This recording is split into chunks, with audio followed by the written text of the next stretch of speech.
रसायन विज्ञान चैप्टर 2 अम्ल क्षारक एवं लवण का हम पार्ट 2 देख रहे हैं, जिसमें दिया है तनुकरण।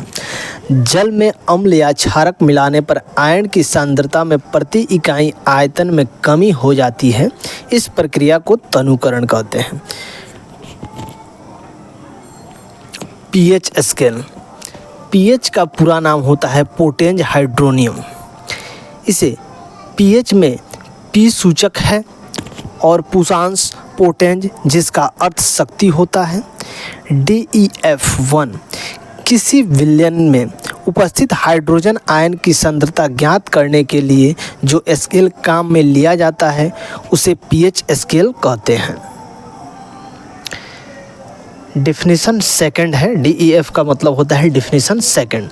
हाइड्रोजन आयन की सांद्रता के ऋणात्मक लघु गुणक को पीएच स्केल कहते हैं। नोट में है, हाइड्रोजन आयन की सांद्रता जितनी अधिक होगी उसका पीएच उतना ही कम होगा। किसी भी उदासीन विलयन के लिए पीएच का मान 7 होगा, जैसे कि पानी का पीएच मान 7 होता है, जिसके कारण पानी क्या होता है, उदासीन होता है, रंगहीन होता है और स्वादहीन होता है। जिस विलयन का पीएच मान 7 से कम होता है वह विलयन अम्लीय होता है। अम्लीय का अर्थ होता है वह स्वाद में थोड़ा खट्टा होता है। जिस विलयन का पीएच मान 7 से अधिक होता है यह विलयन क्षारीय होता है। ठीक है, इसके बाद हम देखते हैं निम्न पीएच का मान।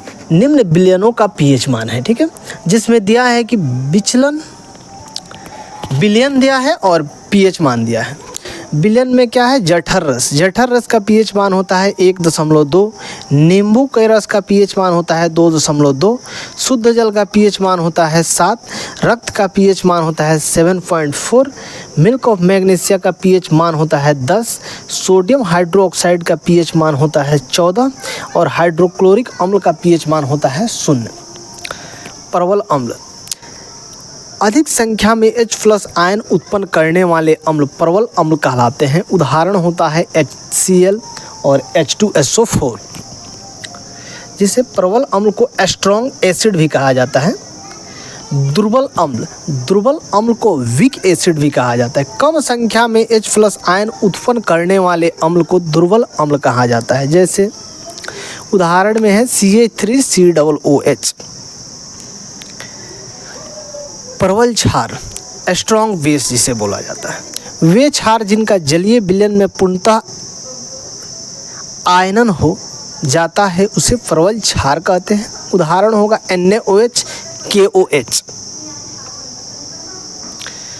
दुर्बल क्षार जिसे वीक बेस बोला जाता है। वे क्षार जो विलयन में पूर्णतः आयनित नहीं होते हैं उसे दुर्बल क्षार कहते हैं।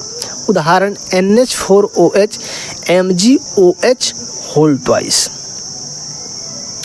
अम्लीय वर्षा।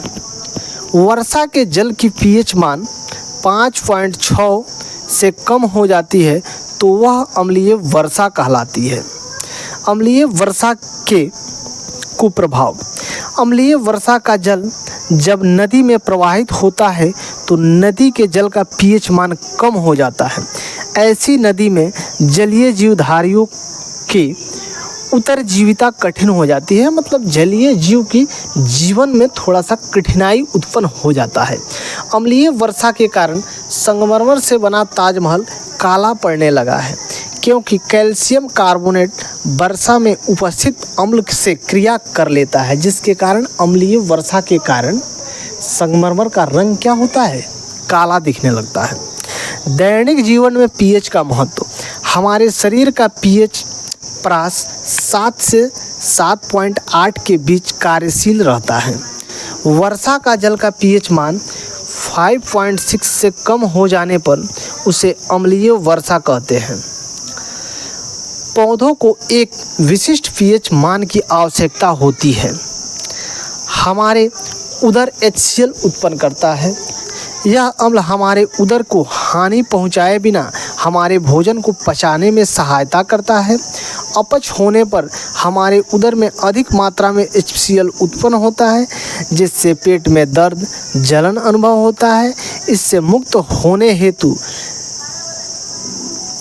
एंटासिड जैसे क्षारकों का उपयोग किया जाता है। जब हमारे शरीर के अंदर pH मान डिसबैलेंस हो जाता है तो उससे विभिन्न प्रकार की दिक्कत उत्पन्न होता है। उसी तरह हमारे शरीर के अंदर जब HCl डिसबैलेंस हो जाता है, भोजन सही प्रकार से नहीं पच पाएगा, पेट के अंदर जलन उत्पन्न होगा और पेट में दर्द उत्पन्न हो जाता है, जिसके कारण उल्टी होने लगता है तथा दस्त भी होने लगता है, जिसके लिए हम विभिन्न प्रकार के एंटासिड का प्रयोग करते हैं, जो हमें HCl से राहत देता है तथा पेट के गैस से भी राहत देता है। मुंह का pH मान 5.5 से कम होने पर दांतों का इनामेल संक्षारित होने लगता है। जब मुंह का pH मान 5.5 से कम हो जाता है तो जो इनामेल का परत होता है, कैल्शियम के परत के ऊपर दांत पर इनामेल का एक पतला लेयर होता है, जो लेयर नष्ट होने लगता है, जिसे दंत क्षय भी बोला जाता है, जिसके कारण मुख के अंदर पानी लेने पर, जब दंत क्षय होने लगता है तो पानी लेने पर दांत में सीरण की स्थिति उत्पन्न होती है। 5 नंबर में देख रहे हैं, मधुमक्खी का डंक मेथेनोइक अम्ल छोड़ता है। डंक मारे गए अंग में बेकिंग सोडा जैसे दुर्बल क्षारक का उपयोग से आराम मिलता है। कुछ प्राकृतिक अम्ल होते हैं। सिरका में एसिटिक अम्ल पाया जाता है। दही में लैक्टिक अम्ल पाया जाता है। संतरा में साइट्रिक अम्ल पाया जाता है। नींबू में साइट्रिक अम्ल पाया जाता है। इमली में टर्टेरिक अम्ल पाया जाता है। चिट्टी के डंक में मेथेनोइक अम्ल पाया जाता है। टमाटर में ऑक्जेलिक अम्ल पाया जाता है और नेटल के डंक में मेथेनोइक अम्ल पाया जाता है। साधारण नमक से बनने वाले पदार्थ, सोडियम हाइड्रोक्साइड, इसे कास्टिक सोडा भी कहते हैं। इसका रासायनिक सूत्र NaOH होता है। सोडियम क्लोराइड के जलीय विलयन में विद्युत प्रवाहित करने पर यह वियोजन होकर के सोडियम हाइड्रोक्साइड उत्पन्न करता है। इसे क्लोर क्षार प्रक्रिया कहते हैं। उदाहरण में होगा 2NaCl प्लस 2H2O प्रतिक्रिया करके 2 मोल NaOH plus Cl2 plus H2 gas देता है। उपयोग, बॉक्साइट के धातु क्रम में उपयोग होता है। पेट्रोलियम के शोधन में उपयोग किया जाता है। तीसरा में होगा प्रयोगशाला अभिकर्मक के रूप में किया जाता है। साबुन, कागज, सिल्क उद्योग में किया जाता है। विरंजक चूर्ण, इसका रासायनिक सूत्र CaCO होता है। बुझा हुआ चूना CaOH व क्लोरीन का Cl2 की क्रिया से विरंजक चूर्ण का निर्माण होता है। इसका उदाहरण देख रहे हैं, CaOH प्लस Cl2 मिलकर के CaOCl2 प्लस H2O जल देता है। उपयोग, पीने वाले जल को जीवाणु मुक्त और रोग मुक्त करने के लिए किया जाता है। दूसरा है, वस्त्र उद्योगों में विरंजक के रूप में होता है। तीसरा, प्रयोगशाला अभिकर्मक के रूप में होता है। चौथा, कागज उद्योग में विरंजक के रूप में होता है। बेकिंग सोडा, इसे खाने का सोडा भी कहते हैं। इसका रासायनिक सूत्र NaHCO3 होता है। इसका रासायनिक नाम सोडियम हाइड्रोजन कार्बोनेट है। कच्चे पदार्थों में सोडियम क्लोराइड का उपयोग करके इसका निर्माण किया जाता है। उदाहरण में होगा NaCl plus H2O plus CO2 plus NH3 प्रतिक्रिया करके NH4Cl प्लस NaHCO3 बनाता है। उपयोग, स्वादिष्ट खस्ता पकौड़े बनाने में, पेट की अम्लता को दूर करने में, अग्निशामक यंत्रों में, सोडा वाटर या सोडा युक्त शीतल पेय बनाने में किया जाता है। धोने का सोडा, इसका रासायनिक सूत्र Na2CO3 10H2O होता है। बेकिंग सोडा को गर्म करने पर जो सोडियम कार्बोनेट प्राप्त होता है उसके पुनः क्रिस्टलीकरण से धोने का सोडा प्राप्त होता है। उदाहरण Na2CO3 प्लस 10H2O। प्रतिक्रिया करके Na2CO3 10H2O देता है। उपयोग इसका होता है, इसका उपयोग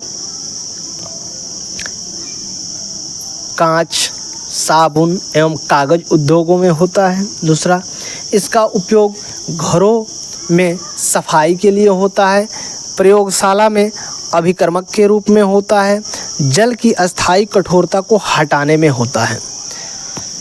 प्लास्टर ऑफ पेरिस, इसका रासायनिक सूत्र होता है CaSO4 1/2H2O होता है। जिप्सम को 373 केल्विन ताप पर गर्म करने पर यह जल के अणुओं का त्याग कर कैल्शियम सल्फेट और अर्धहाइड्रेट हेमीहाइड्रेटेड बनाता है। इसे प्लास्टर ऑफ पेरिस कहते हैं।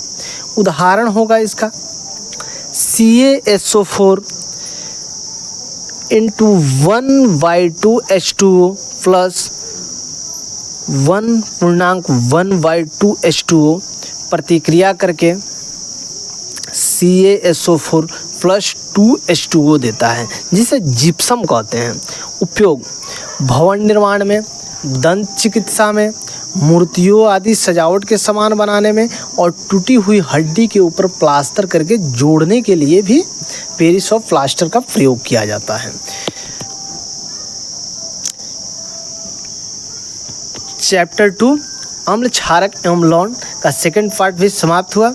अगर मेरा वीडियो अच्छा लगे तो मेरे चैनल को लाइक तथा सब्सक्राइब करें और बेल आइकन को दबाना ना भूलें और ज़्यादा से ज़्यादा अपने दोस्तों के पास शेयर करें। जय हिंद।